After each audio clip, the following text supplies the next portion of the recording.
अगर आप महिला हैं तो हमारा सुझाव आपको रहेगा कि सौभाग्य सुंदरी व्रत जरूर रखें, जो कि 30 नवंबर 2023 को होने वाली है।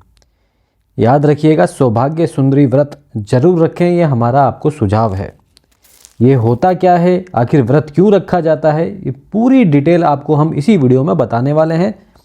पूजा की विधि क्या रहेगी और पूजा में क्या क्या सामग्री लगेगी वो भी इसी वीडियो में हम आपको बताएंगे, तो पूरा वीडियो अवश्य देखें। सौभाग्य सुंदरी व्रत कृष्ण पक्ष की तृतीया तिथि को रखा जाता है। ये व्रत सुहागन महिलाएं यानी कि जो शादीशुदा हैं वो रखती हैं, ताकि अखंड सौभाग्य की प्राप्ति कर सकें। और जो लड़कियां कंवारी हैं, जिनकी शादी नहीं हुई है, वो इसलिए रखती हैं ताकि उनको मनचाहा वर प्राप्त हो सके।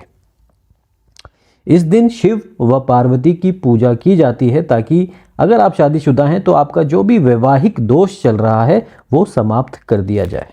तो जैसा कि हमने आपको बताया, सौभाग्य सुंदरी व्रत का हमारे पंचांग के अनुसार अगर आप देखें तो 30 नवंबर को वो तिथि बैठती है, तो ये व्रत अवश्य रखें। अब हम आपको बताते हैं कि सौभाग्य सुंदरी व्रत में पूजा में कौन कौन सी सामग्री लगने वाली है।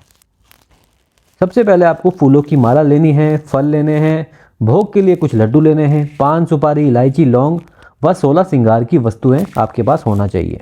सुहाग सामग्री में लाल साड़ी, चूड़ियाँ, बिंदी, कुमकुम, मेहंदी, पायल भी आप रखेंगे। साथ ही साथ आपको 7 प्रकार के अनाज यानी कि जल ले लीजिए, दूध, दही, रोली, चंदन, सिंदूर, मेहंदी, मेवे, सुपारी, लौंग आदि आप अपने पास रखिएगा। अब आपको हम बताएंगे सौभाग्य सुंदरी व्रत की जो पूजा की विधि है, पूजा कैसे करनी है वो अब हम आपको बताते हैं। व्रत तो आपको रखना ही है, मगर उस दिन पूजा कैसे करनी है अब हम आपको बताते हैं। चाहे आप सुहागिन स्त्री हो या फिर आप कुंवारी स्त्री हो, दोनों को ही इसी प्रकार से पूजा करनी है जैसा हम बताएंगे।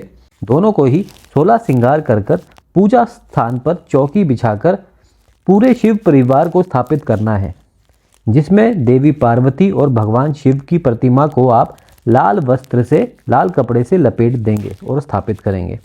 फिर जल से भरे कलश को वहाँ पर रखेंगे, धूप दीप जलाएंगे और पूजा आरंभ करेंगे।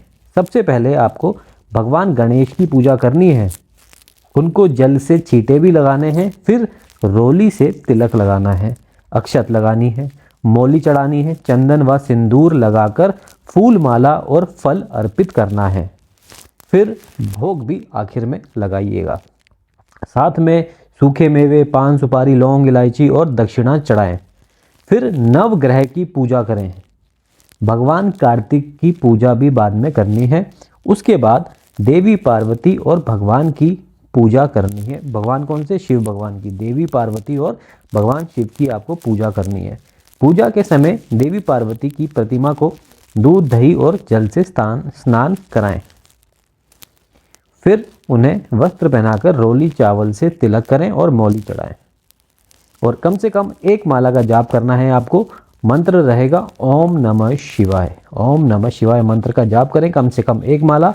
रुद्राक्ष की माला से आप ये मंत्र का जाप करेंगे। और पूजा का ये जो आपको हमने बताया है, ये पूजा का समय रहेगा आपका सुबह 10:30 बजे से पहले पहले आप ये पूजा अवश्य कर लीजिएगा। और व्रत तोड़ने का समय रहेगा शाम के 6 से 7 बजे के बीच में आप अपना व्रत तोड़ सकते हैं। तो ये उपाय करेंगे और जो आप मनोकामना बोलेंगे भी पूजा अर्चना करने के बाद अपनी मनोकामना बोलेंगे, जो आपका मंदिर है वहाँ पर हाथ जोड़ के शिव पार्वती की प्रतिमा के आगे आपको ये अपनी मनोकामना बोलनी है कि अगर आप वैवाहिक हैं यानी कि आप शादीशुदा हैं अगर, तो आपको अपनी जो वैवाहिक दोष है उसको दूर करने के लिए, और अगर आप कुंवारी हैं तो आप क्या बोलेंगे, आपको मनचाहा वर प्राप्त हो। तो बंधुओं, यहाँ तक अगर आपने वीडियो देखा तो उसके लिए बहुत बहुत धन्यवाद। वीडियो को लाइक किए बिना ना जाएं। धन्यवाद।